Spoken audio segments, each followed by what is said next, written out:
बलिदान की। आओ बच्चों तुम्हें दिखाए झांकी हिंदुस्तान की, इस मिट्टी से तिलक करो ये धरती है बलिदान की। वंदे मातरम, वंदे मातरम, वंदे मातरम, वंदे मातरम, वंदे मातरम, वंदे मातरम, वंदे मातरम, वंदे मातरम, वंदे मातरम। दादाजी, दादाजी, हाँ क्या हुआ? आपने सुना ये लोग कितना अच्छा गा रहे हैं? अरे वंदे मातरम तो शब्द ही इतना सुंदर है कि इसे बार बार गाने और सुनने का मन करता है। लेकिन दादाजी आज के दिन ये लोग गाना ये क्यों गा रहे हैं? ये सब 14 और 15 अगस्त के आयोजन की तैयारी कर रहे हैं। दादाजी 15 अगस्त तो मैं जानती हूँ कि स्वतंत्रता दिवस है, पर ये 14 अगस्त क्यों? 14 अगस्त को हमारे देश का विभाजन हुआ था। उस दिन को विभाजन विभीषिका स्मृति दिवस के रूप में हम सब मनाते हैं। दादाजी ये विभाजन विभीषिका क्या है? विभाजन का मतलब नहीं समझते? जब विभाजन का मतलब नहीं समझते तो विभीषिका का मतलब क्या समझोगे? अरे बच्चों, ये देश हमारा पहले बहुत बड़ा था, पर बाद में इसका विभाजन हो गया। मतलब बांट दिया गया? हाँ बांट दिया गया, लेकिन बांटना और विभाजन अलग अलग होता है। अब मान लो जैसे तुम्हारे पास 10 टॉफी है, तुम दोनों को आपस में बांटना है, तो कैसे बांटोगे? 5-5 बांट लोगे। अब सोचो कि तुम्हारे पास एक ही टॉफी है, तो क्या करोगी? मैं उसे तोड़कर 2 हिस्सों में बांट दूंगी। अरे बच्चे, ये तोड़ना, उसे खंडित खंडित कर देना, यही विभाजन होता है। और इससे जो पीड़ा उपजती है, जो तकलीफ होती है, वही विभीषिका है। तो दादाजी ये विभाजन तो समझ में आ गया, लेकिन ये विभीषिका, विभाजन विभीषिका, चल बताता हूँ। आओ बच्चों तुम्हें दिखाएं झांकी हिंदुस्तान की, इस मिट्टी से तिलक करो ये धरती है बलिदान की। आओ बच्चों तुम्हें दिखाए झांकी हिंदुस्तान की, इस मिट्टी से तिलक करो ये धरती है बलिदान की। वंदे मातरम, वंदे मातरम, वंदे मातरम, वंदे मातरम, वंदे मातरम, वंदे मातरम, वंदे मातरम। दादाजी ये विभाजन कैसे हुआ था, हमें अच्छी तरह से बताइए ना। बच्चों बताता हूँ, ध्यान देकर सुनो। विभाजन के बारे में बताता हूँ। विभाजन पर इतिहासकारों का जो दृष्टिकोण है उसे गौर से सुनो, ध्यान देकर सुनो। धर्म के नाम पर हमारे देश को 2 हिस्सों में बांट दिया गया। लाखों लोग इस पार से उस पार भागने लगे, चारों तरफ भगदड़ मच गई, लाखों लोग बेघर हो गए। है प्रीत जहां की रीत सदा, है प्रीत जहां की रीत सदा, मैं गीत वहां के गाता हूँ। भारत का रहने वाला हूँ, भारत की बात सुनाता हूँ। है प्रीत जहां की रीत सदा। अखंड भारत का विभाजन अभूतपूर्व मानव विस्थापन और मजबूरी में पलायन का एक दर्दनाक काला इतिहास है। ये एक ऐसी घटना है जिसमें लाखों लोग अजनबियों के बीच एकदम विपरीत वातावरण में नया आशियाना तलाश कर रहे थे। विश्वास और धर्म के आधार पर एक हिंसक विभाजन की कहानी के अतिरिक्त ये इस बात की भी कहानी है कि कैसे एक जीवन शैली तथा सह अस्तित्व का युग एकदम नाटकीय रूप से समाप्त हो गया। लगभग 60 लाख हिंदू, सिख और अन्य संप्रदाय के लोग जिन क्षेत्रों को छोड़कर आए वो बाद में पश्चिमी पाकिस्तान बने। 65 लाख मुसलमान पंजाब, दिल्ली और भारत के अनेक हिस्सों से पश्चिमी पाकिस्तान चले गए थे। 20 लाख हिंदू और अन्य संप्रदाय के लोग पूर्वी बंगाल, जो कि बाद में पूर्वी पाकिस्तान बना, उसको छोड़कर पश्चिम बंगाल आए। 1950 में 20 लाख और हिंदू और अन्य संप्रदाय के लोग पश्चिम बंगाल आए। 10 लाख मुसलमान पश्चिम बंगाल को छोड़कर पूर्वी पाकिस्तान चले गए। इस विभीषिका में मारे जाने वाले लोगों का आंकड़ा लगभग 5 लाख बताया जाता है, लेकिन अनुमानतः यह आंकड़ा 5 से 10 लाख के बीच का है। कहा जाता है कि द्वितीय विश्व युद्ध के बाद संभवतः सबसे बड़े पैमाने पर इस विभाजन के फलस्वरूप धर्म के नाम पर हत्याएं हुई। सदियों पुराने सामाजिक ताने बाने और आपसी विश्वास का संबंध टूटा।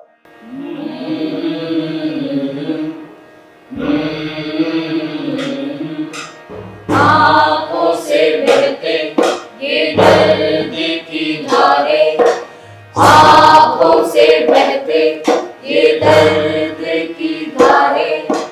छूटी हुई जिंदगी, खोई हुई यादें, छूटी हुई जिंदगी,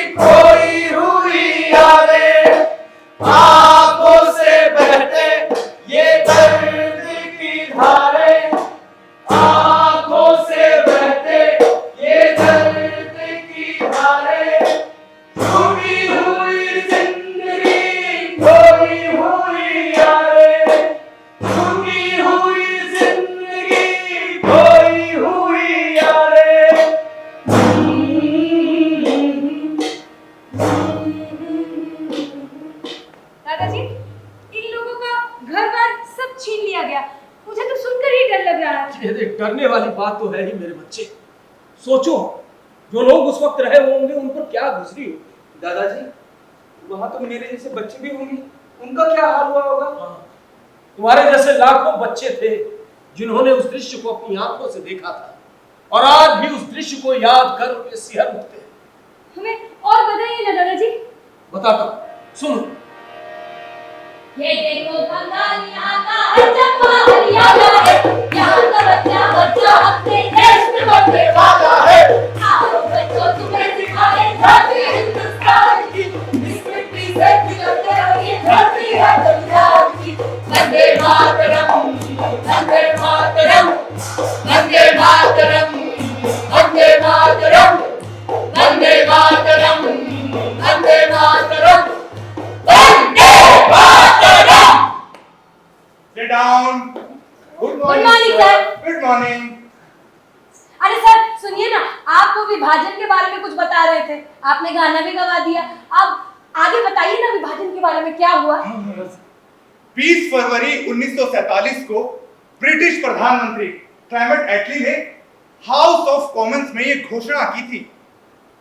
सर इसके आगे का मैं बताती हूँ, मुझे मालूम है। हाँ बताओ। हाँ तो दोस्तों, सरकार ने 30 जून 1948 से पहले। अरे पूनम, वहां कहां से, यहाँ आकर बताओ ना सबको। जी सर।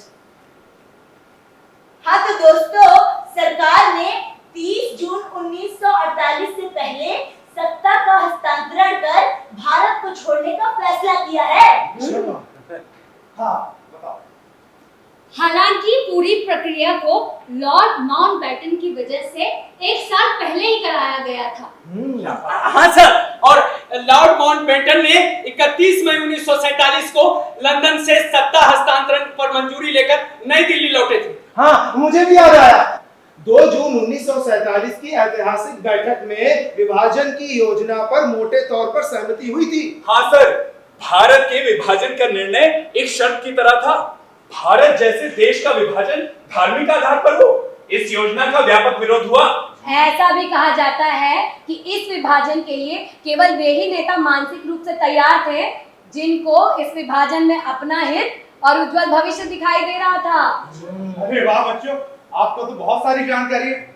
अब आगे की क्लास हम शुरू करें, उससे पहले एक छोटा सा ब्रेक लेते हैं, ठीक है? हाँ, चलिए। वंदे मातरम, वंदे मातरम, वंदे मातरम, वंदे मातरम, वंदे मातरम, वंदे मातरम। भाई, तुम्हारा विभाजन को लेकर क्या ख्याल है? भाई, विभाजन को बढ़ावा देने से समाज में सुधार होगा, विभिन्न समुदायों को अपने अपने अधिकार मिलेंगे। नहीं नहीं, विभाजन से ऐसा कुछ भी नहीं होगा। अरे एकता से ही समाज का विकास होगा। हम सबको समृद्धि की राह में आगे बढ़ना चाहिए। तुम्हारे ये बातें अच्छी है, लेकिन वास्तविकता यही है कि विभाजन से ही सब कुछ संभव होता है। नहीं नहीं, हम सबको मिलकर देश को प्रगति पथ पर ले जाना चाहिए और विभाजन की विभीषिका को मिटाना ही चाहिए। तो तुमको क्या लगता है, हम सब मिलकर ये संदेश अपना पाएंगे? बिल्कुल अपना पाएंगे। इसके लिए हम सबको एकजुट होकर रहना पड़ेगा, और ये एकजुटता ही हमारी धरोहर है, इसे संजो कर रखना पड़ेगा। ठीक है, पर मुझे अखंड भारत के विभाजन के समय और क्या क्या हुआ था वो तो बताओ। अब इसके बारे में तो तुम्हें वही बताएंगे जिसने इसको भोगा।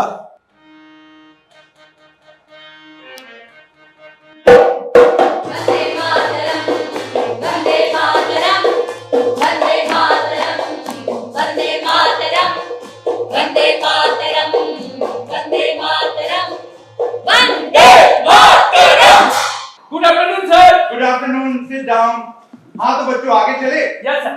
तो आगे सुनो। अखिल भारतीय मुस्लिम लीग की बैठक 9 जून 1947 को नई दिल्ली के इंपीरियल होटल में हुई थी। सर एक बार फिर से मुझे इसके आगे का मालूम है, मैं बताऊं? हाँ बताओ।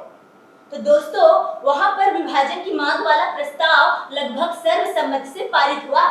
इसके आगे का भी बताओ। अरे वाह पूनम, तुम्हें तो सब कुछ मालूम है। और वैसे भी बच्चों, ज्ञान बांटने से बढ़ता है। तो बांटो ज्ञान। तो दोस्तों, भारतीय मुस्लिम लीग के साथ साथ वहां पर कांग्रेस और अनेक नेताओं की अक्षमता या अनुचित महत्वाकांक्षाओं के कारण उस कदम का पुरजोर विरोध नहीं हो सका। कांग्रेस के नेता पंडित जवाहरलाल नेहरू और मुस्लिम लीग के जिन्ना के आपसी द्वंद्व का नतीजा देश को विभाजन के रूप में झेलना पड़ा। शाबाश। बैठ जाओ।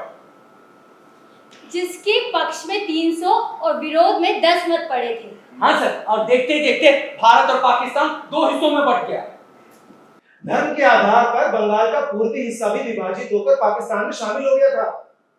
बच्चों, भारत के विभिन्न हिस्सों में 1946-47 में हुई सांप्रदायिक हिंसा और क्रूरता के बारे में विस्तार से कई जगह पर किताबों में लिखा गया है। अच्छा, हाँ, उन्हीं हिस्सों में से एक था बंगाल, जिसकी कहानी अभी तक मैंने तुमको बताई नहीं है।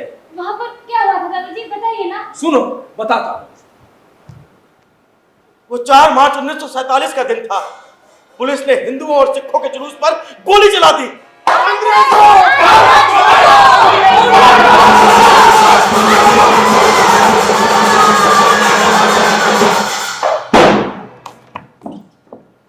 देखते ही देखते 6 मार्च की सुबह तक अमृतसर, जालंधर, रावलपिंडी, मुल्तान, सियालकोट समेत पंजाब के सभी शहर दंगों की लपटों में घिर गए थे। पंजाब की तुलना में बंगाल में दशकों से चले आ रहे विस्थापन और पुनर्वास का रूप बिल्कुल अलग ही था। लेकिन बंगाल के लोग बहुत ही अभागे थे। क्यों? क्योंकि बंगाल के लोगों को 2-2 बार विस्थापन झेलना पड़ा था। 2-2 बार? हाँ, 2-2 बार। एक बार तो उनको पूरा घर-बार छोड़कर पूर्वी पाकिस्तान जाना पड़ा।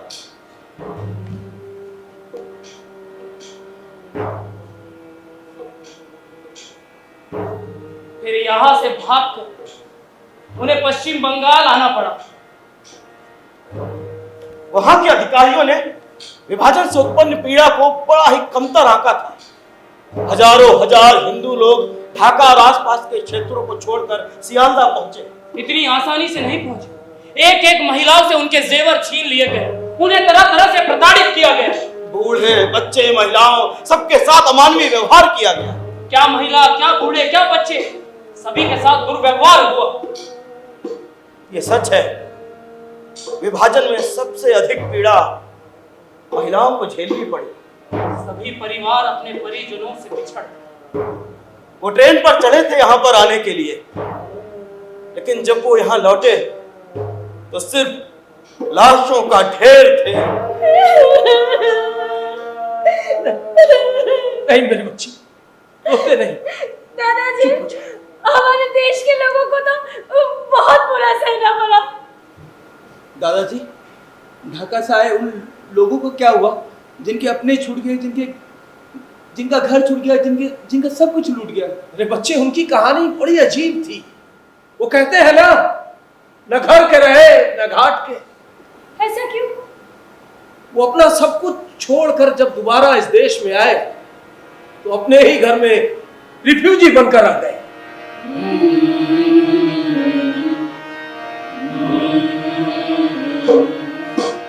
आंखों से बहती ये दर्द की धारें, आंखों से बहती ये दर्द की धारें, छूटी हुई जिंदगी खोई हुई यारें, छूटी हुई जिंदगी खोई हुई यारें।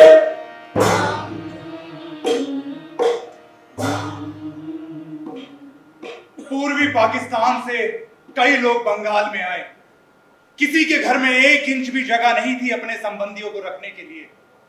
और पश्चिम बंगाल सरकार ने चटगांव, नारायणगंज, बारिसाल और चांदपुर से शरणार्थियों को कलकत्ता लाने के लिए 15 स्टीमरों की व्यवस्था की। पूर्वी पाकिस्तान से लोगों ने जल मार्ग से पलायन किया था। आधी नावें उनकी वहीं डूब गईं। समुद्र की तह पर लोगों की लाशें पड़ी रहीं, तैरती रहीं। ऐसा क्या खास था हमारी जमीन में जिसे हासिल करने के लिए हमसे हमारा सब कुछ छीन गया? बंगाल, पंजाब, गुजरात, सिंध, चारों ओर विभाजन की आग सुलग गई। बंगाल, पंजाब, गुजरात ये दोनों आधे आधे टुकड़े में विभाजित हो गए, लेकिन सिंध हमें ना मिल पाया। हाँ, सिंध से याद आया, सबसे अधिक सिंधी परिवार राजस्थान में आए। ठीक कहा तुमने। विभाजन के बाद पाकिस्तान से लाखों की तादाद में शरणार्थी आए और राजस्थान उन राज्यों में से था जहां बड़े पैमाने पर शरणार्थी आए। राजस्थान में हम जैसे शरणार्थियों की राहत और पुनर्वास की व्यवस्था करना एक बहुत बड़ी चुनौती थी। हमारे आने के बाद राजस्थान की सांस्कृतिक के ताने बाने में भी बदलाव आए। हम अलग अलग दिखने लगे। हमारी संस्कृति, भाषा, रीति रिवाज सब बदल गए। सिंह में मैं एक बड़ा व्यापारी था और यहाँ 2 जून की रोटी भी अपने बच्चों को नहीं खिला पा रहा। हमारी दुकानें और घर बार को लूट लिया गया। उस रात को कैसे याद करें बाबू, जब अपने बच्चों को गोद में लेकर मैं भागी थी। भागते भागते, बचते बचाते अपने एक रिश्तेदार के घर कैसे कैसे राजस्थान के बीकानेर में पहुंचा। हमारे नाते रिश्तेदार रास्ते में ही बिखरते चले गए। हम उनको आज तक नहीं देख पाए।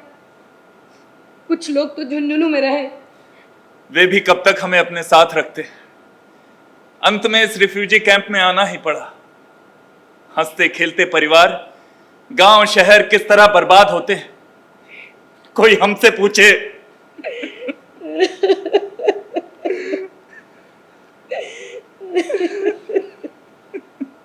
पाकिस्तान से लोग जम्मू कश्मीर की ओर भागे, पंजाब की ओर आए, गुजरात, बंगाल, राजस्थान की ओर लाखों की संख्या में आए।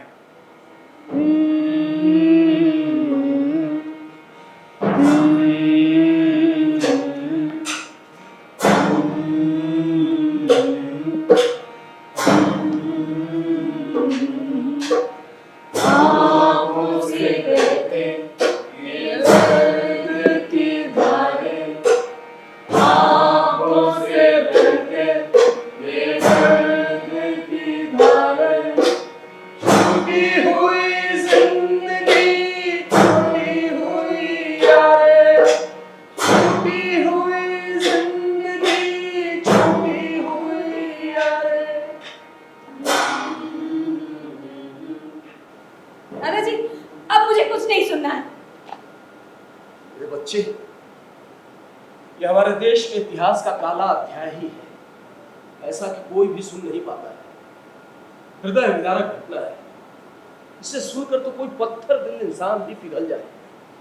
तुम तो बच्चे हो। चलो, अब तुम्हें बताते हैं कि अब हमें क्या करना चाहिए।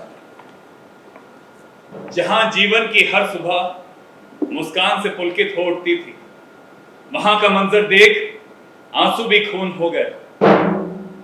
ना है ज्यादा दर्द तेरे भार का कंधे पर, जब तोड़ता हूं उसे दहशत, जंग और क्रूरता से। विभाजन की विभीषिका में मारे गए और विस्थापन का दर्द झेलने वाले लाखों भारतीयों को हमारा शत शत नमन। भारत की एकता और अखंडता को सुरक्षित रखने के लिए हम सभी को मिलकर प्रयास करना होगा।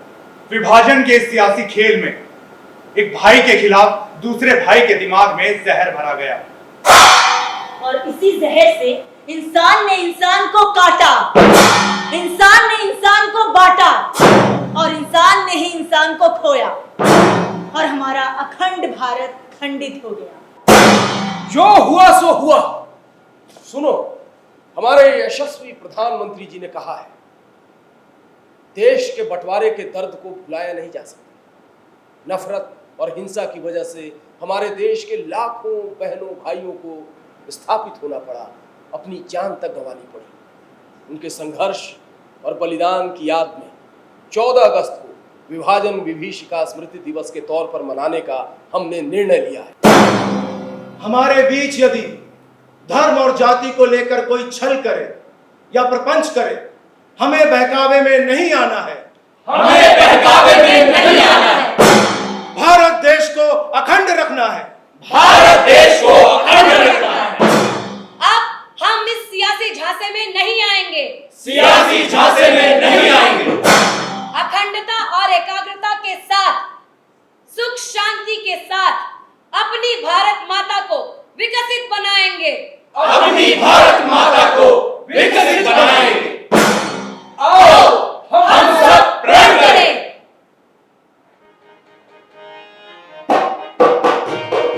वंदे मातरम, वंदे मातरम, वंदे मातरम, वंदे मातरम। अखंडता का प्रण हम सभी को करना है, अखंडता का प्रण हम सभी को करना है। वंदे मातरम, वंदे मातरम, वंदे मातरम, वंदे मातरम। देश के लिए सदा जीवन ये अर्पण करना है, देश के लिए सदा जीवन ये अर्पण करना है। वंदे मातरम, वंदे मातरम, वंदे मातरम, वंदे मातरम। हम एक थे, हम एक हैं और एक ही रहेंगे। हम एक थे, हम एक हैं और एक ही रहेंगे। वंदे मातरम, वंदे मातरम, वंदे मातरम, वंदे मातरम। अखंडता का प्रण हम सभी को करना है, अखंडता का प्रण हम सभी को करना है। वंदे मातरम, वंदे मातरम,